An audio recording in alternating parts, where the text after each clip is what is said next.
నేటి దిన మన ధ్యానాంశముగా కీర్తనలు 71వ కీర్తన 7వ వచనం చదువుకుందాం. 71వ కీర్తన 5వ వచనం నుంచి 8వ వచనం వరకు చదువుకుందాం. నా ప్రభువా యెహోవా, నా నిరీక్షణాస్పదము నీవే, బాల్యము నుండి నా ఆశ్రయము నీవే. గర్భవాసినది అయినది మొదలుకొని నీవే నాకు ప్రాపకుడవై ఉంటివి. తల్లి గర్భము నుండి నన్ను ఉద్భవింపజేసిన వాడవు నీవే. నిన్ను గూర్చి నేను నిత్యము స్తుతిగానము చేయుదును. నేను అనేకులకు ఒక వింతగా ఉన్నాను, అయినను నాకు బలమైన ఆశ్రయము నీవే. నీ కీర్తితోనూ నీ ప్రభావ వర్ణనతోనూ దినమంతయు నా నోరు నిండి ఉన్నది. చాలమ్మా, 7వ వచనం మీకు ఒకసారి చదువుకుందాం. నేను అనేకులకు ఒక వింతగా ఉన్నాను, అయినను నాకు బలమైన ఆశ్రయము నీవే. చిన్న ప్రార్థన చేసుకుందాం. దయగల తండ్రి, కృపగల ప్రభు నాయన, ఈ శ్రేష్టమైనటువంటి సమయాన్ని మీరు మాకు ఇచ్చినందుకు నీకు కృతజ్ఞతాస్తుతులు చెల్లిస్తూ ఉన్నాం. ఈ విపత్కరమైనటువంటి వాతావరణ పరిస్థితుల్లో మీరు మాకు తోడుగుండి ఇప్పటి వరకు మా చేయి పట్టుకొని మీరు మమ్మల్ని ముందుకు నడిపించావు. ఎందరికో లేనటువంటి భాగ్యాన్ని మా జీవితాల్లో మీరు మాకు అనుగ్రహించారు. నీ మందిర ఆవరణములో గడపగలిగేటటువంటి కృపను మీరు మాకు ఇచ్చినందుకు నీకు కృతజ్ఞతాస్తుతులు చెల్లిస్తూ ఉన్నాం. నీ వాక్యము మేము ధ్యానించబోతూ ఉండగా వట్టి వారిని మట్టివాడిని మానవ మాతృని తండ్రి, నీ నోటి బూరగా మీరు నన్ను వాడుకోండి. ఏ వాక్కుల ద్వారా అయితే మీరు మమ్మల్ని బలపరచాలని ఆశపడుతున్నారో, ఏ వాక్కుల ద్వారా అయితే మీరు మమ్మల్ని సరిచేయాలని ఆశపడుతున్నారో, ఆ వాక్కులు మీరు మాకు అనుగ్రహించి మీ నామానికి ఘనత మహిమ ప్రభావాలు తెచ్చుకోమని ప్రభు అయినటువంటి యేసుక్రీస్తు నామమున అడిగి వేడుకుంటున్నాం తండ్రి, ఆమేన్. చదవబడినటువంటి వాక్య భాగాన్ని మనము గమనించినట్లయితే కీర్తనకారుడు ఇక్కడ పలుకుతున్నటువంటి మాట 7వ వచనం చూసినట్లయితే, నేను అనేకులకు ఒక వింతగా ఉన్నాను, అయినను నాకు బలమైన ఆశ్రయము నీవే అనేటటువంటి గొప్ప సాక్ష్యాన్ని కీర్తనకారుడు ఇక్కడ చెప్తూ ఉన్నాడు. చాలా సందర్భాల్లో ఈ లోకంలో ఉన్నటువంటి మనుషులు మన జీవితాలను వాళ్ళు గమనించినప్పుడు మన జీవితాలు చాలా సందర్భాల్లో వాళ్ళకి వింతగా అనిపిస్తాయి. ఎందుకంటే మనం ఎదుర్కొనేటటువంటి అనేక రకములైనటువంటి పరిస్థితులు కానీ, మనం ఎదుర్కొనేటటువంటి అనేక రకములైనటువంటి శ్రమలలో మనము ఎవరి వైపు చూస్తూ ఉన్నాము, ఈ యొక్క శ్రమల్లో నుంచి, ఇరుకుల్లో నుంచి ఎలా మనము బయటికి రాగలము అనేటటువంటి ఆలోచనతో వాళ్ళు మనల్ని గమనించినప్పుడు మన జీవిత ప్రయాణము కానీ, మనము నడిచేటటువంటి నడవడిక చాలాసార్లు వాళ్ళకి వింతగా అనిపిస్తుంది. కానీ ఇక్కడ కీర్తనకారుడు ఏమని చెప్తూ ఉన్నాడు అంటే, ఈ లోకంలో ఉన్నటువంటి మనుషులందరికీ కూడా మన జీవితము ఒక వింతగా అనిపించడానికి ఒక ప్రధానమైనటువంటి ఒక కారణం ఉంది. ఏమిటి ఆ కారణం అంటే, ఆయన చెప్తున్నాడు కదా, అయినను నాకు బలమైనటువంటి ఆశ్రయము నీవే. మనము ఎవరినైతే ఆశ్రయించామో, ఎవరి వైపైతే మనము మన కన్నులెత్తుతున్నామో, ఎవరి వైపైతే మనము మన యొక్క హస్తాలు చాస్తూ ఉన్నామో, ఎవరి వైపైతే మనము మన యొక్క మనోనేత్రాలను మనం ఎత్తుకొని ఆయన కొరకు మనం ఎదురు చూస్తూ ఉన్నామో, ఆయన్ని ఆశ్రయించినప్పుడు ఆ యొక్క మనం ఎలాగైతే ఆయన్ని ఆశ్రయిస్తూ ఉన్నామో ఆ విధానాన్ని ఈ లోక సంబంధమైనటువంటి మనుషులు గమనించినప్పుడు అది వారి జీవితాల్లో మన జీవితాలు వారికి ఒక వింతగా అనిపిస్తాయి అనేటటువంటి మాటని ఇక్కడ కీర్తనకారుడు సెలవిస్తూ ఉన్నాడు. దేవుణ్ణి మనము ఆశ్రయించడానికి ఆయనే మనకు బలమైనటువంటి ఆశ్రయము అనేటటువంటి అంశాన్ని మనం ఈ దినము ధ్యానం చేసుకోబోతూ ఉన్నాం. మనం చూసినట్లయితే 118వ కీర్తన 8-9 వచనాలు మనం చూసినట్లయితే 118వ కీర్తన 8-9 వచనాలు. మనుషులను నమ్ముకొనుట కంటే యెహోవాను ఆశ్రయించుట మేలు. రాజులను నమ్ముకొనుట కంటే యెహోవాను ఆశ్రయించుట మేలు. చాలండి. ఇక్కడ కీర్తనకారుడు మనము ఎవరిని ఆశ్రయించాలి అనేటటువంటి మాట గురించి ఆయన ఇక్కడ చాలా స్పష్టంగా చెప్తూ ఉన్నాడు. చాలా సందర్భాల్లో మనము మనుష్యులను మనము నమ్ముకోవడానికి మనము ఇష్టపడుతూ ఉంటాం. ఎందుకంటే ప్రత్యక్షంగా దేవుడు మన కంటికి కనిపించట్లేదు కాబట్టి దేవుడు మనము పిలిచినప్పుడు మనకు సమాధానం ఇవ్వడానికి మనకు మనుషుల రూపంలో దేవుడు మన ముందు లేడు కాబట్టి చాలా సందర్భాల్లో మనము మనుషుల్ని ఆశ్రయించడానికి మనము ఇష్టపడుతూ ఉంటాం. కానీ ఇక్కడ కీర్తనకారుడు ఏమని చెప్తూ ఉన్నాడు అంటే, మనుష్యులను నమ్ముకొనుట కంటే యెహోవాను ఆశ్రయించుట మేలు, రాజులను నమ్ముకొనుట కంటే యెహోవాను ఆశ్రయించుట మేలు. మన జీవితంలో మనము ఎవరిని మనము ఆశ్రయిస్తూ ఉన్నాము? బలమైనటువంటి ఈ యొక్క ఆశ్రయాన్ని మనము ఆశ్రయిస్తూ ఉన్నామా, లేకపోతే బలహీనమైనటువంటి ఈ లోక సంబంధమైనటువంటి మనుషుల వైపు మనము చూస్తూ ఉన్నామా అనేటటువంటి విషయాన్ని మనము చాలా జాగ్రత్తగా మనము పరిశీలన చేసుకోవాలి. ఇదే మనం చూసినట్లయితే 62వ కీర్తన 5వ వచనం మనం గమనించినట్లయితే 62వ కీర్తన 5వ వచనం నా ప్రాణమా, చదువు. దేవుని నమ్ముకొని మౌనముగా నుండుము. ఆయన వలనే నాకు నిరీక్షణ కలుగుచున్నది. చదువుమ్మా. ఆయనే నాకు ఆశ్రయదుర్గము, నా రక్షణాధారము, నా ఎత్తైన కోట ఆయనే, నేను కదిలింపబడను. చాడండి. ఇక్కడ మనం చూసినట్లయితే దావీదు మహారాజు ఏమని చెప్తూ ఉన్నాడు అంటే, ఆయనే నా ఆశ్రయదుర్గము, నా రక్షణాధారము, నా ఎత్తైన కోట ఆయనే నేను కదిలింపబడను అనేటటువంటి మాట ఇక్కడ కీర్తనకారుడు సెలవిస్తూ ఉన్నాడు. అంటే దేవుని వలనే మనకు నిరీక్షణ కలుగుతుంది.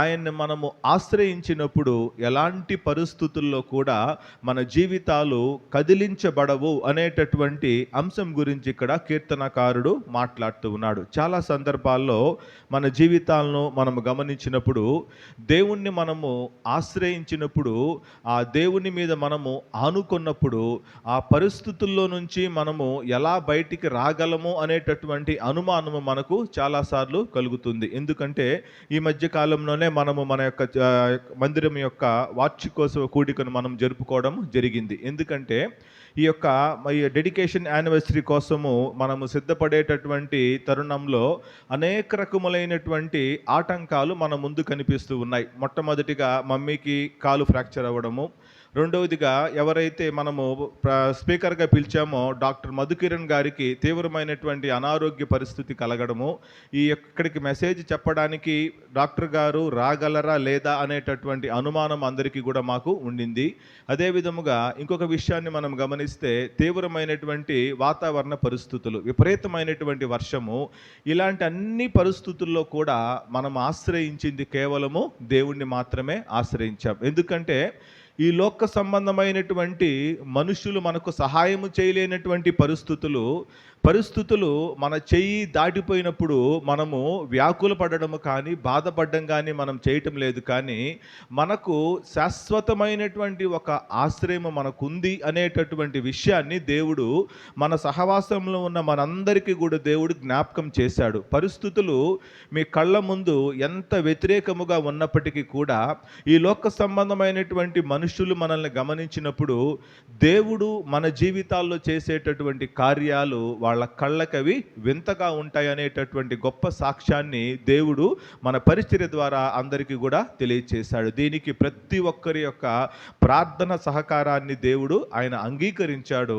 మనం చేసేటటువంటి మొరను దేవుడు ఆలకించి మనందరి ప్రార్థనలు దేవుడు విని ఈ యొక్క కార్యక్రమాన్ని చాలా ప్రశాంతంగా దేవుడు జరిగించాడు. దానికి కారణం ఏమిటంటే, మనము ఆశ్రయించినది మనుషులను కాదు, కానీ మనం ఆశ్రయించినది జీవము కలిగినటువంటి దేవుణ్ణి అనేటటువంటి విషయముని మనం ఎప్పుడు కూడా మనము మర్చిపోకూడదు. కీర్తనకారుడు ఇక్కడ చెప్తున్నటువంటి మాటలను మనం గమనించినట్లయితే 81వ కీర్తన 11వ వచనంలో మనం చూసినట్లయితే 81వ కీర్తన 11వ వచనాన్ని మనం చూసినట్లయితే, అయినను నా ప్రజలు నా మాట ఆలకింపకపోయిరి, ఇశ్రాయేలీయులు నా మాట వినకపోయిరి. చాలండి.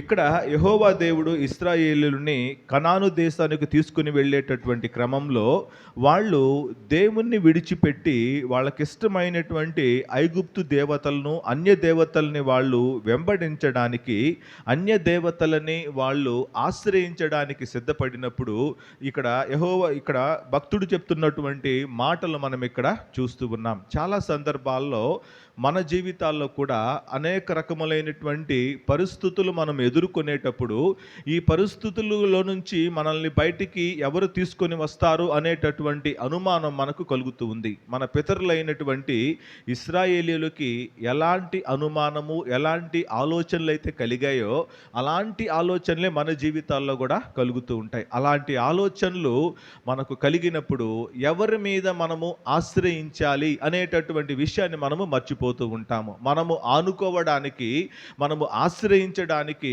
మనకు జీవము కలిగినటువంటి దేవుడు మనకు ఉన్నాడు అనేటటువంటి విషయము మర్చిపోయేటట్లు మన ముందుండేటటువంటి పరిస్థితులు మనకు కలుగ చేస్తాయి. ఇక్కడ కూడా మనం చూసినట్లయితే ఇశ్రాయేలీయులు యెహోవా దేవుణ్ణి ఆశ్రయించకుండా వాళ్ళకిష్టం వచ్చినటువంటి అన్య దేవుల్ని వాళ్ళు ఆశ్రయించినప్పుడు దేవుడు చేసినటువంటి కార్యాన్ని మనం గమనిస్తే 12వ వచనం చూసినట్లయితే చదువమ్మా ఒకసారి. కాబట్టి వారు తమ స్వకీయ ఆలోచనలు బట్టి నడుచుకున్నట్లు వారి హృదయ కాఠిన్యమునకు నేను వారికి అప్పగించి తిని. చాలండి. ఇశ్రాయేలీయులు తమకిష్టం వచ్చినటువంటి మార్గములో నడుచుకోవడానికి దేవుడు వారికి అనుమతి ఇచ్చినట్లుగా మనం ఇక్కడ చూస్తూ ఉన్నాం. ఎందుకు దేవుడు వారి జీవితాలని అలాగ అనుమతించాడు అంటే వాళ్ళు దేవుణ్ణి ఆశ్రయించడానికి వాళ్ళు ఇష్టపడలేదు.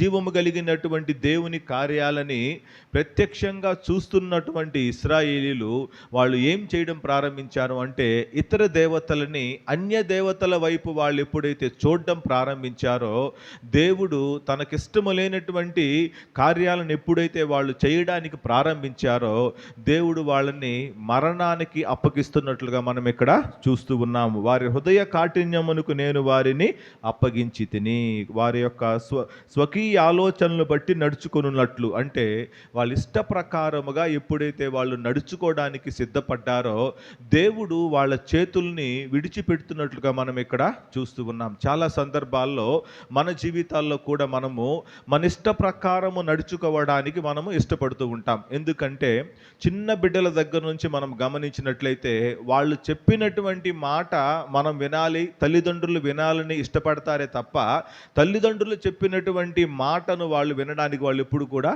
ఇష్టపడరు. ఇది మానవ లక్షణం. అదే విధముగా చాలాసార్లు మనము కూడా దేవుని యొక్క మాట వినడానికి మనం ఇష్టపడము, కానీ మన మాట దేవుడు వినాలి అనేటటువంటి ఆలోచనతో మనము ముందుకు వెళ్ళినప్పుడు దేవుడు చేసేటటువంటి పని ఏమిటంటే ఆయన సింపుల్గా మన చేతిని ఆయన విడిచిపెట్టేసి మన ఇష్ట ప్రకారం పోవడానికి దేవుడు మనకి అనుమతిస్తాడు. ఆ మార్గము మనల్ని నాశనానికి నడిపిస్తుంది అనేటటువంటి మాటని ఇక్కడ కీర్తనకారుడు మనకి ఇక్కడ జ్ఞాపకం చేస్తూ ఉన్నాడు. కాబట్టి దేవుడు మనకు బలమైనటువంటి ఆశ్రయము అనేటటువంటి విషయం గురించి ఇక్కడ దావీదు మహారాజు మాట్లాడుతూ ఆయన పలుకుతున్నటువంటి ఈ యొక్క మాటలు మనం ఇందాక చదువుకున్నాము. ఈ 71వ కీర్తనలో 5 నుంచి 8 వచనాల వరకు ఆయన ఇక్కడ కీర్తనకారుడు మన జీవితంలో ఉండేటటువంటి 3 దశల గురించి ఆయన ఇక్కడ మాట్లాడుతూ ఉన్నాడు. మొట్టమొదటి దశ ఏమిటంటే మనం చూసినట్లయితే నిన్ను గూర్చి నిత్యము స్తుతిగానము నేను చేయుదును అనేటటువంటి గొప్ప వాగ్దానము ఇక్కడ కీర్తనకారుడు దేవునికి దయచేస్తూ ఉన్నాడు. మనం చూసినట్లయితే 71వ కీర్తన 6వ వచనము చివరి భాగం చదువమ్మా. నిన్ను గూర్చి నేను నిత్యము స్తుతిగానం చేయుదును. చాలండి. మనము దేవుని గూర్చి ఎప్పుడు కూడా స్తుతిగానము చేయడానికి ప్రధానమైనటువంటి ఒక కారణం మనకి ఇక్కడ చెప్తూ ఉన్నాడు. మన జీవితంలో ఉండేటటువంటి మొట్టమొదటి దశ ఇదే. 6వ వచనము ఏ భాగాన్ని చదివినట్లయితే గర్భవాసి అయినది మొదలుకొని నీవే నాకు ప్రాపకుడవై ఉంటివి. మనము దేవుణ్ణి నిత్యము స్తుతిగానము చేయడానికి ఏమిటి ప్రధానమైనటువంటి కారణము? మన జీవితాలను మనము గమనించినట్లయితే దేవుణ్ణి స్తుతించడానికి, ఆయన నామాన్ని కొనియాడడానికి దేవుడు మన జీవితములో ఏదో ఒక ఆశ్చర్య కార్యము చేయాలని ఎప్పుడు కూడా మనము ఆశపడుతూ ఉంటాము. ఆయన ఒక అద్భుత కార్యాన్నో, ఒక ఆశ్చర్య కార్యాన్నో, ఒక ఆశీర్వాదాన్నో దేవుడు మన జీవితాల్లో ఆయన కలుగు చేసినప్పుడు మనము ఆయన్ని స్తుతించడానికి మనము ఇష్టపడుతూ ఉంటాం. కానీ ఇక్కడ కీర్తనకారుడు ఒక గొప్ప విషయాన్ని మనకు జ్ఞాపకం చేస్తూ ఉన్నాడు. ఏంటంటే, గర్భవాసి అయినది మొదలుకొని నీవే నాకు ప్రాపకుడవై ఉంటివి. మనము తల్లి గర్భములో పిండముగా ఉండేటప్పుడే దేవుడు మనకు ఆధారమై ఉన్నాడు అనేటటువంటి విషయాన్ని చాలాసార్లు మనము మర్చిపోతూ ఉంటాము. ఎందుకు మనము దేవుణ్ణి స్తుతించాలి అనేటటువంటి అనుమానం మనకు కలిగినప్పుడు, మొట్టమొదటిగా తల్లి గర్భములో మనల్ని ఆయన పిండముగా రూపించి ఈ భూమి మీద ఒక జీవము కలిగినటువంటి మనిషిగా దేవుడు మనల్ని జన్మింప చేసినందుకు ఆయన్ని మనము స్తుతించాలి. ఆయన మనల్ని ఆశీర్వదించినందుకు ఆయన్ని మనం స్తుతించడం కాదు, ఆయన మనకు ఆరోగ్యం ఇచ్చినందుకు మనం ఆయన్ని స్తుతించడం కాదు, ఆయన మనల్ని సజీవుల లెక్కలో ఉంచినందుకు మనం ఆయన్ని స్తుతించడం కాదు. మొట్టమొదటిగా కీర్తనకారుడు మనకి ఇక్కడ ఏమి జ్ఞాపకం చేస్తూ ఉన్నారు అంటే, మీరు తల్లి గర్భములో పిండముగా రూపించినప్పుడు మీరు ఈ భూమి మీద ఒక మనిషిగా బ్రతికి మీరు బయటికి రావడానికి సహాయం చేసినటువంటి వ్యక్తిని నేను అనేటటువంటి విషయాన్ని దేవుడు మనకి ఇక్కడ జ్ఞాపకం చేస్తూ ఉన్నాడు. ఈ భూమి మీద మనం చూసినట్లయితే చాలామంది మన కంటికి కనిపిస్తూ ఉంటారు. అనేక రకములైనటువంటి అంగవైకల్యం ఉన్నటువంటి బిడ్డలు కానీ, డౌన్ సిండ్రోమ్ ఉండేటటువంటి మానసికమైనటువంటి ఎదుగుదల లేనటువంటి అనేక మంది బిడ్డలు మన కంటి ముందు కనిపించినప్పుడు వాళ్ళని చూసినప్పుడు అనిపిస్తూ ఉంటుంది, దేవుడు మన జీవితాలని ఎంత ధన్యకరముగా మనల్ని జన్మింప చేశాడు, మన బిడ్డల్ని దేవుడు ఎంతగా ఆశీర్వదించాడు అనేటటువంటి ఆలోచన ప్రత్యక్షంగా ఆ బిడ్డలను చూసినప్పుడు కానీ, వారి జీవితాల్లోకి మనం వెళ్ళి, వారి కుటుంబాల్లోకి వెళ్ళి వారు అనుభవిస్తున్నటువంటి వేదన్ని, బాధను మనం చూస్తే కానీ ఆ బాధ మనకు అర్థం కాదు. కాబట్టి ఇక్కడ కీర్తనకారుడు ఏమంటూ ఉన్నాడు అంటే, నిన్ను గూర్చి నిత్యము స్తుతిగానము చేయడానికి మనకు ఒక కారణం ఏమిటంటే, మనము గర్భవాసి అయినది మొదలుకొని ఆయనే మనకు ఆధారం అనేటటువంటి విషయాన్ని మనం ఎప్పుడు కూడా మనము మర్చిపోకూడదు. మనం చూసినట్లయితే 139వ కీర్తన 16వ వచనం చదువుకుందాం. 139వ కీర్తన 16వ వచనం. నేను పిండమునై ఉండగా నీ కన్నులు నన్ను చూచెను. నియమింపబడిన దినములలో ఒకటైనను కాక మునిపే నా దినములన్నీయు నీ గ్రంథములో లిఖితమాయను. ఇక్కడ మనం చూసినట్లయితే, మనము తల్లి గర్భములో పిండములై ఉండగా ఆయన మనల్ని చూశాడంట. నియమింపబడినటువంటి దినములలో ఒక్కటైనను కాక మునుపే అంటే, తల్లి గర్భములో పిండము ఏర్పాటైనటువంటి మొదటి దినము నుంచే కూడా దేవుడు మనల్ని చూస్తున్నట్లుగా మనం ఇక్కడ ఆయన కీర్తనకారుడు మనకి ఇక్కడ తెలియచేస్తూ ఉన్నాడు. చాలా సందర్భాల్లో మనము దేవుని నిత్యము స్తుతించడానికి మనకు ఏదో ఒక కార్యము దేవుడు మన జీవితాల్లో జరిగిస్తూ ఉండాలి. దేవుడు అన్నీ మనకు సమకూర్చినప్పుడు, అన్ని పరిస్థితులు మన జీవితంలో అనుకూలంగా ఉన్నప్పుడు మనము ఎల్లవేళలా దేవుణ్ణి మనము స్తుతించడానికి మనము ఇష్టపడతాము. కానీ మన జీవితాల్లో ఉండేటటువంటి పరిస్థితులు మనకు అనుకూలంగా లేనప్పుడు నిత్యము దేవుణ్ణి మనము విసిగించడానికి, ఆయన మీద ఆయాసపడడానికి చాలా రకాలైనటువంటి కారణాలు మనము వెతుక్కుంటూ ఉంటాం. దేవుని మీద మనము ఆయాసపడేటటువంటి పరిస్థితులు మన జీవితాల్లో ఎదురైనప్పుడు ఒక విషయాన్ని మనము జ్ఞాపకం చేసుకోవాలి. మనము గర్భవాసిగా ఉన్నప్పుడే దేవుడు మనల్ని జ్ఞాపకం చేసుకున్నాడు. నియమించబడినటువంటి దినములలో ఒక్క దినము కూడా మన జీవితంలో ప్రారంభం కాకముందే దేవుడు మనల్ని జ్ఞాపకం చేసుకున్నాడు అనేటటువంటి విషయాన్ని ఎప్పుడు కూడా మనము మర్చిపోకూడదు. దావీదు మహారాజు యొక్క జీవితాన్ని మనం గమనించినట్లయితే, ఇంత శ్రేష్టమైనటువంటి మాటల్ని ఆయన రచించడానికి కారణం ఏమిటంటే, ఆయన జీవితములో దేవుడు చేసినటువంటి అనేక రకములైనటువంటి అద్భుత కార్యాలు ఉన్నాయి, అనేక రకములైనటువంటి శ్రమలు కూడా ఉన్నాయి. ఎంతగా దేవుడు ఆయన్ని ఆశీర్వదించాడో అంతగా దేవుడు ఆయన్ని శ్రమకు కూడా అనుమతించాడు. ఆశీర్వదించబడినటువంటి దావీదు మహారాజు గొర్రెల దొడ్డిలో ఉన్నటువంటి దావీదును తీసుకొని వచ్చి దేవుడు ఒక గొప్ప రాజుగా చేయడానికి ఆయన ఇష్టపడిన తర్వాత అనేక రకములైనటువంటి శ్రమలు ఆయన జీవితంలో కలుగుతూ ఉన్నాయి. శ్రమలు ఆయన జీవితంలో దేవుడు అనుమతించినప్పుడు సౌలు మహారాజు ఆయన్ని అనేక సంవత్సరములు చంపడానికి తరుముకుంటూ ఉన్నాడు. ఆయన తదనంతరము తన సొంత కుమారుడైనటువంటి అబ్షాలోము దావీదు మహారాజును చంపడానికి తరుముకుంటూ ఉన్నాడు. ఈ యొక్క అరణ్య ప్రయాణములో ఆయన పారిపోయేటటువంటి క్రమాన్ని మనం గమనించినప్పుడు ఏ రోజు కూడా దావీదు మహారాజు దేవుని మీద ఆయన ఆయాస పడట్లేదు. ఏ రోజు కూడా దేవుడు తన జీవితంలో చేసినటువంటి కార్యాలని ఆయన మర్చిపోవటం లేదనేటటువంటి విషయాన్ని ఇక్కడ ఆయన మనకి ఇక్కడ జ్ఞాపకం చేస్తూ ఉన్నాడు. నేను ఏ స్థితిలో ఉన్నప్పటికీ కూడా, ఎంత శ్రమ నా జీవితంలో నువ్వు అనుమతించినప్పటికీ కూడా నువ్వే నాకు ఆశ్రయము అనేటటువంటి విషయాన్ని దావీదు మహారాజు ఇక్కడ మర్చిపోవటం లేదు. మర్చిపోకుండా ఆయన చెప్తున్నాడు కదా. ఇదే 119వ కీర్తన 23వ వచనం చదువుకుందాము ఒకసారి. 139వ కీర్తన 23వ వచనము.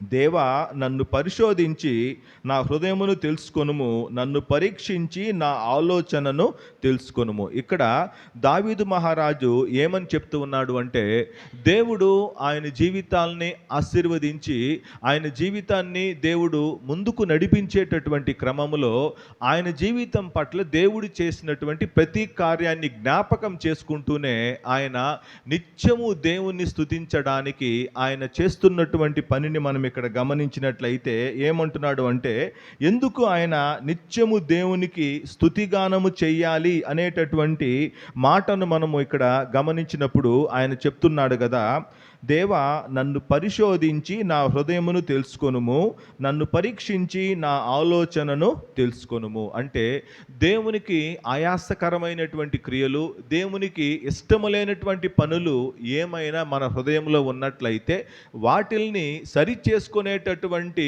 అవకాశము దేవుడు మనకి ఇస్తాడు. వాటిల్ని మనము సరైనటువంటి రీతిలో దాన్ని మనము ఉపయోగించుకోవాలి. అదే విషయాన్ని ఇక్కడ దావీదు మహారాజు కూడా దేవుని సన్నిధిలో మొరపెడుతూ ఉన్నాడు. నా హృదయములో నీకు ఇష్టములేనటువంటి కార్యాలు ఏమన్నా ఉన్నట్లయితే వాటిని నేను సరి చేసుకోవడానికి నాకు ఒక మంచి అవకాశాన్ని ఇవ్వు అంటూ 24వ వచనం కూడా చూసినట్లయితే, నీ ఆయాసకరమైన మార్గము నా యందున్నదేమో చూడుము, నిత్య మార్గమున నన్ను నడిపింపుము.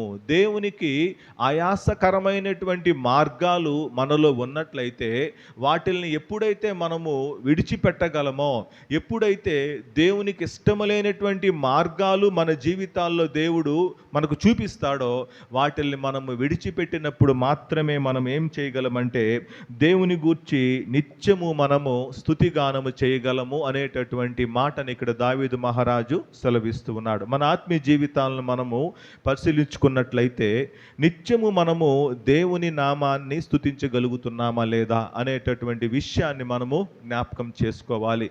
దేవుడు మనల్ని గర్భవాసిగా ఉన్నప్పుడే ఆయన మనల్ని జ్ఞాపకం చేసుకున్నాడు. ఈ భూమి మీద ఒక సజీవమైనటువంటి వ్యక్తిగా దేవుడు మనల్ని ఇప్పటికే నివసింప చేస్తూ ఉన్నాడు అంటే దానికి మనము ఆయనకి కృతజ్ఞతాస్తుతులు చెల్లించడానికి మనము బద్దులమై ఉన్నాం. మొట్టమొదటి కారణం. రెండో విషయాన్ని కూడా మనము గమనించినట్లయితే, మనం చూసినట్లయితే కీర్తనలు 71వ కీర్తన 6వ వచనము బి భాగం 8వ వచనం చదువుకుందాం ఒకసారి. నీ కీర్తితోనూ నీ ప్రభావ వర్ణనతోనూ దినమంతయు నా నోరు నిండి ఉన్నది. చాలండి. ఏమంటున్నాడు అంటే, ఆయన యొక్క కీర్తితోనూ ప్రభావ వర్ణముతోనూ దినమంతయు ఆయన యొక్క నోరు నిండి ఉన్నదంట. అంటే ప్రతి దినము ఉదయం మొదలుకొని రాత్రి తన పడక దగ్గర చేరేంత వరకు కూడా ఆయన నోరు దేని చేత నిండి ఉన్నది అంటే దేవుని యొక్క కీర్తి చేత, ఆయన యొక్క ప్రభావాన్ని వర్ణించడం ద్వారా ఆయన యొక్క నోరు నిండి ఉన్నట్లుగా మనం ఇక్కడ చూస్తూ ఉన్నాం. ఎందుకు దావీదు మహారాజు ఇంతగా దేవుణ్ణి కీర్తించి ఇంతగా దేవుని యొక్క ప్రభావాన్ని వర్ణించగలిగేటటువంటి భాగ్యము ఆయనకు ఎందుకు కలిగింది అనేటటువంటి విషయాన్ని మనం గమనిస్తే, ఇదే 6వ వచనము బి భాగాన్ని మనం చూసినట్లయితే, తల్లి గర్భము నుండి నన్ను ఉద్భవింపజేసిన వాడవు నీవే. ఇక్కడ మనము మన యొక్క జీవితంలో ఉండేటటువంటి రెండవ దశ గురించి ఇక్కడ దావీదు మహారాజు మాట్లాడుతూ ఉన్నాడు. మొదటి దశలో పిండముగా ఉన్నప్పుడే దేవుడు జ్ఞాపకం చేస్తున్నాడు.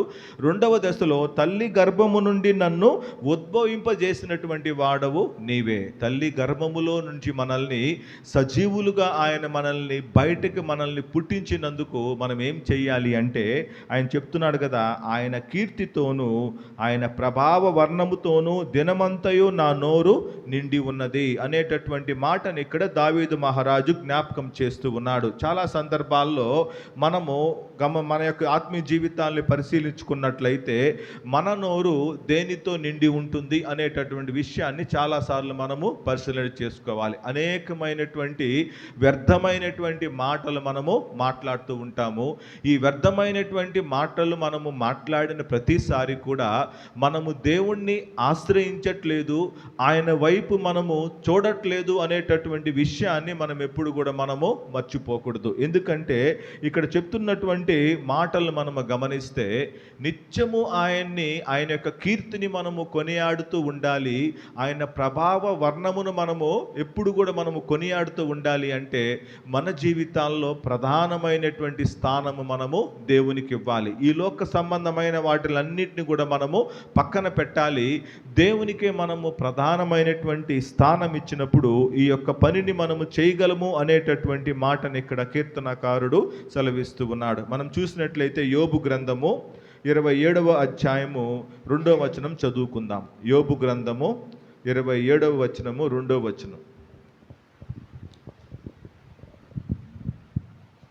నా ఊపిరి ఇంకను నాలో పూర్ణముగా ఉండుటను బట్టియు, దేవుని ఆత్మ నా నాసికా రంధ్రములో ఉండుటను బట్టియు, నా న్యాయమును పోగొట్టిన దేవుని జీవము తోడు, నా ప్రాణమును వ్యాకులపరిచిన సర్వశక్తిని తోడు, నిశ్చయముగా నా పెదవులు అబద్ధము పలుకటలేదు. చాలా ఇక్కడ మనం చూసినట్లయితే యోబు గ్రంథము 27వ అధ్యాయము 2వ వచనం చూసినట్లయితే, నా ఊపిరి ఇంకను నాలో పూర్ణముగా ఉండుటను బట్టియు, దేవుని ఆత్మ నా నాసికా రంధ్రముల్లో ఉండుటను బట్టియు. ఇక్కడ యోబు భక్తుడు పలుకుతున్నటువంటి ఈ మాటలు మనము గమనించినట్లయితే యోబు భక్తుని యొక్క జీవితము యొక్క వివరణ మనందరికీ కూడా తెలుసు. ఎందుకంటే ఈ భూమి మీద ఒక మనిషి ఎన్ని శ్రమలైతే అనుభవించగలడో అంతకంటే కూడా అధికమైనటువంటి శ్రమలు యోబు భక్తుడు అనుభవించినటువంటి యోబు భక్తుడు దేవుని వైపు ఆయన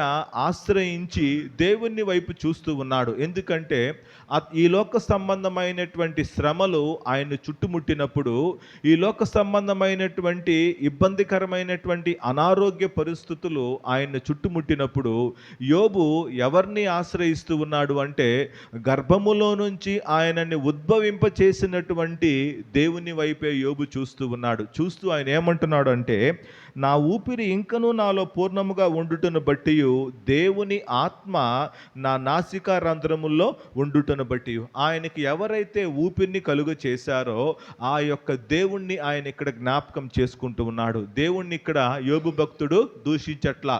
ఆయన కలిగినటువంటి శ్రమను బట్టి దేవుని మీద ఇక్కడ యోబు భక్తుడు ఆయాస పడట్లేదు. 3వ వచనం చూసినట్లయితే, నా న్యాయము పోగొట్టిన దేవుని జీవము తోడు, అంటే అతను ఎంత న్యాయముగా తన యొక్క ఆత్మీయ జీవితాన్ని కొనసాగించాడో, ఎంత న్యాయముగా అతను ఈ భూమి మీద నివసించాడో ఆ న్యాయాన్ని ఎవ్వరు కూడా ఇప్పుడు లక్ష్య పెట్టట్లేదు. తన స్నేహితులు తన యొక్క న్యాయాన్ని లక్ష్య పెట్టట్లేదు.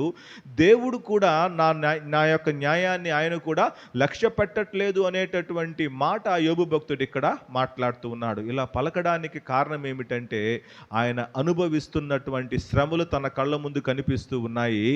దేవుడు కూడా నా యొక్క యథార్థమైనటువంటి జీవితాన్ని మరిచిపోయినట్టున్నాడు అనేటటువంటి మాటని ఇక్కడ యోబు భక్తుడు జ్ఞాపకం చేస్తూ ఉన్నాడు. చాలా సందర్భాల్లో మన జీవితాలను కూడా మనం గమనించినప్పుడు యథార్థముగా మనము దేవుని సన్నిధిలో మనము నడుచుకునేటటువంటి క్రమములో మనకెదురవుతున్నటువంటి అనేక రకములైనటువంటి శ్రమల్లో మనకేమనిపిస్తుందంటే, మేము ఈ యొక్క యథార్థతను కొనసాగించడాన్ని దేవుడు జ్ఞాపకం చేసుకుంటున్నాడా లేదా అనేటటువంటి అనుమానం మనకు కూడా కలుగుతుంది. ఇక్కడ యోబు భక్తుడు ఏమంటున్నాడు అంటే, నా ప్రాణమును వ్యాకులపరిచిన సర్వశక్తుని తోడు. అంటే ఇతనికి, యోబు భక్తునికి తెలుసు, యెహోవా దేవుని యొక్క అనుమతి లేకుండా ఇతని యొక్క ప్రాణాన్ని వ్యాకులపరచడానికి ఎవ్వరికి కూడా అధికారం లేదనేటటువంటి విషయం ఇతనికి తెలుసు. అంటే దేవుని యొక్క అనుమతితోనే ఇతని యొక్క ప్రాణాన్ని ఇబ్బందికరమైనటువంటి పరిస్థితుల్లోకి దేవుడు తీసుకుని వెళ్తున్నాడు అనేటటువంటి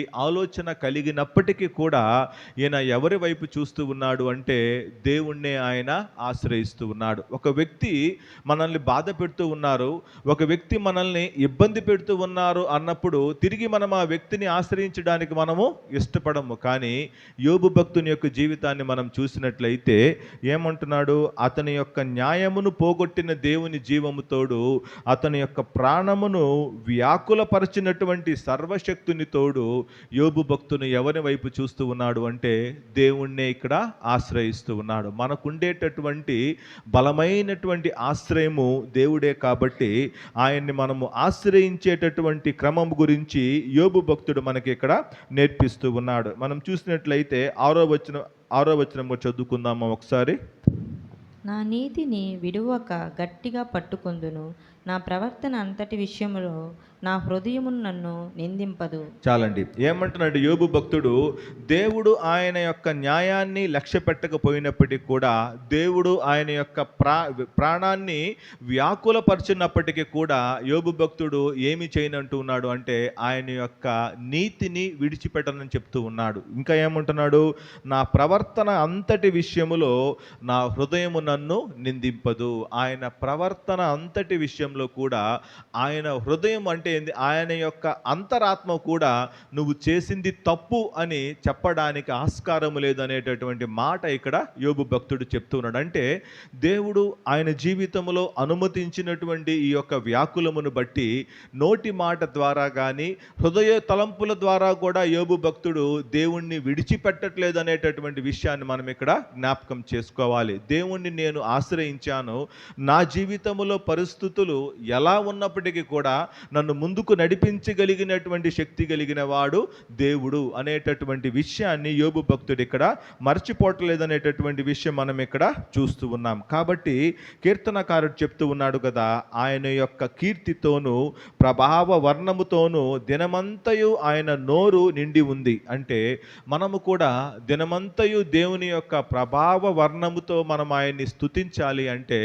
మనకు దేవుడు చేసినటువంటి ఆశ్చర్య కార్యాలను బట్టి మాత్రమే కాదు, కానీ మన జీవితాల్లో అనుమతించినటువంటి శ్రమల్లో కూడా ఈ అనుభవాన్ని మనము నేర్చుకోవాలి. దినము ఉదయం మొదలుకొని రాత్రి మన పడకల దగ్గర చేరేంత వరకు మన నోరు ఎప్పుడైతే ఆయన స్తుతితో ఆయన ప్రభావ వర్ణముతో నిండి ఉంటుందో అప్పుడు దేవుడు మన జీవితాల్లో చేసేటటువంటి కార్యాలను ఆయన మన కళ్ళ ముందు ప్రత్యక్షపరుస్తాడు. దేవుడు మనకు ఆశ్రయము అనేటటువంటి విషయాన్ని మనము నోటి మాటతో చెప్తే సరిపోదు, కానీ దినమంతయు కూడా ఆయన కీర్తిని ఆయన ప్రభావమును మనము స్తుతించాలి అనేటటువంటి మాటని ఇక్కడ కీర్తనకారుడు మనకు జ్ఞాపకం చేస్తూ ఉన్నాడు. మూడవ విషయాన్ని మనం చూసినట్లయితే 71వ కీర్తన 5వ వచనము ఏ భాగం చదువుకుందామా. నా ప్రభువా యెహోవా, నా నిరీక్షణాస్పదము నీవే, చదువుమా. బాల్యము నుండి నా ఆశ్రయము నీవే. చాలండి. ఇక్కడ ఏం చెప్తున్నాడంటే మూడో విషయాన్ని కీర్తనకారుడు మొట్టమొదటిగా గర్భవాసములో ఉన్నది మొదలుకొని దేవుడే మనకు ప్రాపకుడై ఉన్నాడు. రెండో విషయంలో తల్లి గర్భము నుండి నన్ను ఉద్భవింపజేసిన వాడవు నీవే అంటూ ఉన్నాడు. మూడో విషయం చూసినట్లయితే బాల్యము నుండి నా ఆశ్రయము నీవే అని చెప్తూ ఏమంటున్నాడు అంటే, ప్రభువా యెహోవా, నా నిరీక్షణకు ఆస్పదము నీవే. మనము నిరీక్షించడానికి మనకు ఒక వ్యక్తి ఉన్నాడు. మన యొక్క శ్రమల్లో నుంచి, మన యొక్క ఇరుకుల్లో నుంచి మనల్ని బయటకు తీసుకొని రావడానికి ఒక వ్యక్తి ఉన్నాడు అనేటటువంటి విషయాన్ని ఎప్పుడు కూడా మనము మర్చిపోకూడదు. ఎందుకంటే ఇక్కడ చెప్తూ ఉన్నాడు కదా, బాల్యము నుండి నా ఆశ్రయము నీవే. మనము పెరిగి పెద్ద అయ్యేటప్పటి నుంచి చివరి వరకు మన యొక్క జీవితాలు అంతమయ్యేంత వరకు కూడా మనము ఆశ్రయించడానికి ఒక వ్యక్తి మనకు తోడుగా ఉన్నాడు అనేటటువంటి విషయాన్ని ఎప్పుడు కూడా మనము మర్చిపోకూడదు. కీర్తనకారుడు అదే విషయాన్ని ఇక్కడ ఆయన జ్ఞాపకం చేస్తూ ఉన్నాడు. ఏమంటున్నాడు అంటే, నేను బాల్యము నుండి పెరిగి పెద్ద అయ్యేంత వరకు కూడా ఎవరు మనకు తోడుగా ఉన్నారు, మనకు ఎవరు నిరీక్షణ అంటే దేవుడే మనకు నిరీక్షణ. ఈ విషయాన్ని ఎప్పుడు కూడా మనము మర్చిపోకూడదు. మనం చూసినట్లయితే సహజముగా మనము నిరీక్షణ లేని వారముగా ఉన్నాము అంటే ఒక విషయాన్ని మనం జ్ఞాపకం ఉంచుకోవాలి, దేవుణ్ణి మనము ఆశ్రయించట్లేదు అనేటటువంటి విషయాన్ని మనము జ్ఞాపకం చేసుకోవాలి. చిన్నతనంలో మనము సండే స్కూల్కి వెళ్ళేటటువంటి రోజుల్ని మనము జ్ఞాపకం చేసుకుంటే చాలా బాగా మనము దేవుని సన్నిధిలో ప్రార్థన చేస్తాము. మనకు వయసు పెరిగే కొద్దీ, మన యొక్క దినాలు గడిచే కొద్దీ దేవుడు మన జీవితాల్లో ఇచ్చినటువంటి అనేకమైనటువంటి అనుభవాలను బట్టి దేవుణ్ణి ఆశ్రయించడాన్ని మనము విడిచిపెట్టి మన యొక్క సొంత ఆలోచనల మీద మనము నడుచుకోవడానికి మనము ఇష్టపడుతూ ఉంటాం. ఎందుకంటే మనకు దేవుడిచ్చినటువంటి జ్ఞానమును బట్టి కానీ, దేవుడిచ్చినటువంటి వయసును బట్టి మనకు ఏమని ఆలోచన కలుగుతుందంటే, ఓకే, మా కాళ్ళ మీద మేము నిలబడగలము, ఒకరి మీద మేము ఆధారపడవలసినటువంటి అవసరం మనకు లేదు అనేటటువంటి ఆలోచన మనుషులుగా మనకు కలుగుతుంది. ఇది మంచి ఆలోచనే, కానీ ఎవరిని మనము ఆశ్రయిస్తున్నాము అనేటటువంటి విషయాన్ని మనం జ్ఞాపకం చేసుకున్నట్లయితే, దేవుణ్ణి మనము ఆశ్రయించినప్పుడు అది మనకు నిరీక్షణను కలుగు చేస్తుంది అనేటటువంటి మాటను దేవుడు ఇక్కడ మనకు సెలవిస్తూ ఉన్నాడు. మనం చూసినట్లయితే సమూయేలు మొదటి గ్రంథము 12వ అధ్యాయము 2వ వచనాన్ని చూసినట్లయితే, సమూయేలు మొదటి గ్రంథము 12వ అధ్యాయము 2వ వచనం. రాజు నీ కార్యములను జరిగించును, నేను తల నెరిసిన ముసలివాడను, నా కుమారులు మీ మధ్యనున్నారు. బాల్యము నాటి నుండి నేటి వరకు నేను మీ కార్యములను జరిగించుచు వచ్చి తిని. చాలమ్మా, ఇక్కడ ప్రవక్త అయినటువంటి సమూయేలు పలుకుతున్నటువంటి మాటలు మనం ఇక్కడ చూస్తూ ఉన్నాం. యెహోవా దేవుడు ఇశ్రాయేలీలు ప్రజలకి ఒక రాజుగా ఉండడానికి ఒక వ్యక్తిని ఏర్పాటు చేసి ఆ వ్యక్తిని అభిషేకించినటువంటి తరువాత, ఇక్కడ దావీదును ఇక్కడ సమూయేలు అభిషేకించిన తర్వాత ఆయన ప్రజల దగ్గరకు వచ్చి పలుకుతున్నటువంటి మాటలు మనం ఇక్కడ చూస్తూ ఉన్నాం. సమూయేలు ప్రవక్త యొక్క జీవితాన్ని మనం గమనించినట్లయితే, బాల్యములోనే వాళ్ళ తల్లి అయినటువంటి హన్నా అతన్ని తీసుకుని వచ్చి షిలోహులో ఉన్నటువంటి దేవుని మందిరములో విడిచిపెట్టింది. సమూయేలు ప్రవక్త బాల్య దినముల్లో ఆయనకు ఎదురైనటువంటి అనుభవాల్ని మనము గమనించినట్లయితే, సో ఏలీ ప్రవక్త యొక్క కుమారులైనటువంటి హోఫ్ని, ఫినెహాసు ఇద్దరు కూడా దేవునికి వ్యతిరేకముగా నడుచుకునేటటువంటి యాజకులుగా మనకు ఇక్కడ బైబిల్ గ్రంథంలో మనకి ఇక్కడ కనిపిస్తూ ఉంది. అలాంటి పరిస్థితుల్లో సమూయేలుని వాళ్ళ తల్లి తీసుకుని వచ్చి దేవుని మందిరములో యాజకత్వాన్ని జరిగించడానికి, పరిచారము చేయడానికి విడిచిపెట్టినటువంటి పరిస్థితుల్లో సమూయేలు ఎవరిని ఆశ్రయించాడు అనేటటువంటి విషయాన్ని మనం గమనిస్తే దేవుణ్ణి ఆశ్రయించాడు. ఈ లోక సంబంధమైనటువంటి యాజకుణ్ణి కానీ, యాజకుని యొక్క కుమారుల్ని అనుసరించి నడవడానికి సమూయేలు ఇష్టపడలేదు. ఎందుకంటే తల్లి దేవుని దగ్గర చేసినటువంటి వాగ్దానాన్ని బట్టి, దేవుడు ఆమెకి ఇచ్చినటువంటి ఆశీర్వాదాన్ని దేవుని సన్నిధిలో ఆ బిడ్డని విడిచిపెట్టేటప్పుడు చెప్పి ఉంటుంది తల్లి, నానా ఈ లోక సంబంధమైనటువంటి మనుషులను నువ్వు చూడవద్దు, మనుషులు ఎలాగైనా ఉండొచ్చు, దేవుని సన్నిధిలో ఉండేటటువంటి వాళ్ళు ఎలాగైనా కూడా ఉండొచ్చు, కానీ నువ్వు మాత్రము దేవుణ్ణి ఆశ్రయించాలి. నీ నిరీక్షణ ఎవరయ్యా అంటే దేవుడే. చివరికి నువ్వు ఆయన మార్గములో నువ్వు నడవాలి అనేటటువంటి బోధ ఆ తల్లి అతనికి చేసింది. కాబట్టి ఇంత గొప్ప సాక్ష్యాన్ని సమూయేలు ప్రవక్త ఇప్పుడు పలుకగలుగుతూ ఉన్నాడు. ఆయన ఏమంటున్నాడో చూసినట్లయితే 3వ వచనం చూసినట్లయితే, ఇదిగో నేనున్నాను, నేనెవనిని ఎద్దనైనను తీసుకుంటున్నా, ఎవని గార్ధమునైనను పట్టుకుంటున్నా, ఎవనికైనా అన్యాయం చేసితినా, ఎవరినైనా బాధ పెట్టితినా, న్యాయం నాకు అగపడకుండా ఎవని యొద్దనైనా లంచం పుచ్చుకుంటున్నా, అలాగు చేసిన యెహోవా సన్నిధిని ఆయన అభిషేకం చేయించిన వాని ఎదుటను వాడు నా మీద సాక్ష్యం పలుకుట వలెను. అప్పుడు నేను మీ ఎదుట దానిని మరలా నెత్తుననెను. చాలండి. ఇంత గొప్ప సాక్ష్యాన్ని సమూయేలు ప్రవక్త పలకడానికి కారణం ఏమిటంటే, ప్రజల దగ్గరికి వచ్చినటువంటి వ్యక్తి ఈ యొక్క సమూయేలు ప్రవక్త వాళ్ళతో మాట్లాడుతూ ఉన్నారు. ఎవరైనా నాలో ఏదైనా పొరపాటు ఉన్నట్లు మీరు చూపించగలరా? దేవుడిచ్చినటువంటి ఈ యొక్క యాజక బాధ్యతల్ని దేవుడు తన యొక్క ప్రవక్తగా సమూయేలుని ఏర్పాటు చేసుకున్న తర్వాత ఎంత జాగ్రత్తగా తన జీవితాన్ని ఆయన కొనసాగించాడు. ఎవరిని ఆశ్రయించాడు అంటే యెహోవా దేవుణ్ణి ఆశ్రయించాడు. తనకు అవసరమైనటువంటి ప్రతి అవసరతలో ఈ లోక సంబంధమైనటువంటి మనుషుల దగ్గర తనకున్నటువంటి పదవిని బట్టి, తనకున్నటువంటి హోదాని బట్టి మనుషుల్ని ఆయన ఆశ్రయించట్లేదు, మనుషుల వైపు ఆయన తిరగటం లేదు. కాబట్టి ఇంత గొప్ప సాక్ష్యాన్ని ఆయన పలుకగలుగుతున్నాడు. ఎవరి దగ్గరైనా ఒక్క వస్తువు అయినా నేను ఆశించి తీసుకున్నానా? ఎవరి దగ్గర నేను లంచము తీసుకున్నానా? ఎవరికైనా కూడా నేను అన్యాయము చేశానా అనేటటువంటి మాట ప్రజలను అడుగుతున్నట్లుగా మనం ఇక్కడ చూస్తూ ఉన్నాం. కారణం ఏమిటంటే, సమూయేలు ప్రవక్త కేవలము దేవుణ్ణి మాత్రమే ఆశ్రయించాడు. ఆయనకు నిరీక్షణాస్పదము ఎవరు అని జ్ఞాపకం ఉంచుకున్నాడు అంటే, దేవుడే నాకు నిరీక్షణ ఆస్పదము. పరిస్థితులు మన చుట్టూ ఎలా ఉన్నప్పటికీ కూడా చాలాసార్లు మనము మన యొక్క ఆత్మీయ జీవితంలో దేవుని మార్గాన్ని విడిచి మనము వెళ్ళడానికి ఇష్టపడి మనము అనేక రకములైనటువంటి కారణాలు మనం వెతుక్కుంటూ ఉంటాం. అలాంటి కారణాలు ఇక్కడ సమూయేలు ప్రవక్త వెతుక్కోవటం లేదు. ఎందుకంటే, నేను బాల్య దినముల్లో ఈ యొక్క షిలోహులో ఉన్నటువంటి దేవుని మందిరానికి నేను పంపబడినప్పుడు ఇక్కడ ఉన్నటువంటి యాజకులు మంచివాళ్ళు కాదు కాబట్టి నేను కూడా అలాంటి అలవాట్లు నేర్చుకున్నాను అనేటటువంటి మాట ఇక్కడ సమూయేలు పలకటం లేదు.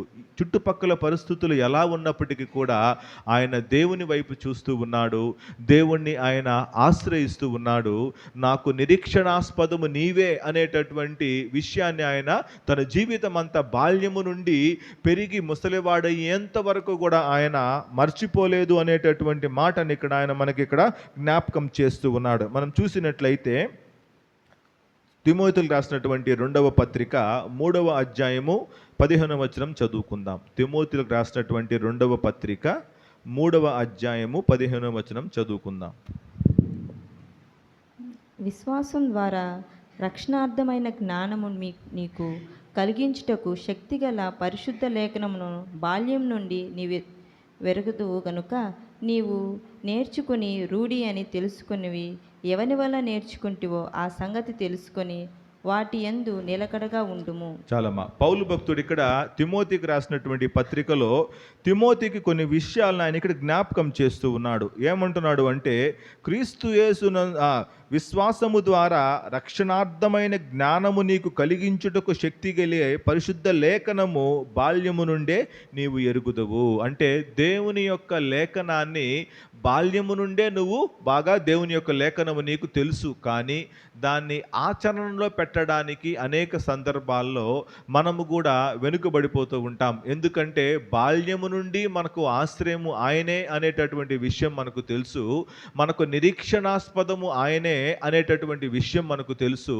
ఈ లోకంలో ఉన్నటువంటి అందరూ మనల్ని చేయి విడిచిపెట్టినప్పటికీ కూడా దేవుడు మనల్ని చేయి విడిచిపెట్టడు అనేటటువంటి విషయం కూడా మనకు తెలుసు. అయినప్పటికీ కూడా చాలా సందర్భాల్లో ఈ విషయాన్ని మనం మర్చిపోయి ఈ లోక సంబంధమైనటువంటి ఆలోచనలతో మన మనసు నిండిపోతూ ఉంది. అదే విషయాన్ని ఇక్కడ పౌలు భక్తుడు తిమోతి కూడా జ్ఞాపకం చేస్తూ ఉన్నాడు. నువ్వు తెలుసుకున్నటువంటి వాక్యాన్ని నువ్వు గట్టిగా పట్టుకో, ఆ వాక్యమును అనుసరించి నీ యొక్క ఆత్మీయ జీవితాన్ని కొనసాగించు అనేటటువంటి మాటని ఇక్కడ పౌలు భక్తుడు తిమోతికి జ్ఞాపకం చేస్తూ ఉన్నాడు. కాబట్టి కీర్తనకారుడు చెప్పినటువంటి ఈ యొక్క 71వ కీర్తనలో మనము ఎందుకు దేవుణ్ణి ఆశ్రయించాలి, ఎందుకు మనము దేవుణ్ణి స్తుతించాలి అనేటటువంటి విషయాల్ని జ్ఞాపకం చేస్తూ 3 విషయాలు మనకి ఇక్కడ జ్ఞాపకం చేస్తూ ఉన్నాడు. మొట్టమొదటిగా చూసినట్లయితే గర్భవాసి అయినది మొదలుకొని ఆయనే మనకు ప్రాపకుడై ఉన్నాడు కాబట్టి మనం ఆయన్ని గూర్చి నిత్యము స్తుతిగానం మనము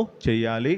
రెండో విషయాన్ని మనము చూసినట్లయితే తల్లి గర్భము నుండి మనల్ని ఉద్భవింప చేసిన వాడు ఆయనే కాబట్టి మనం ఏం చేయాలి?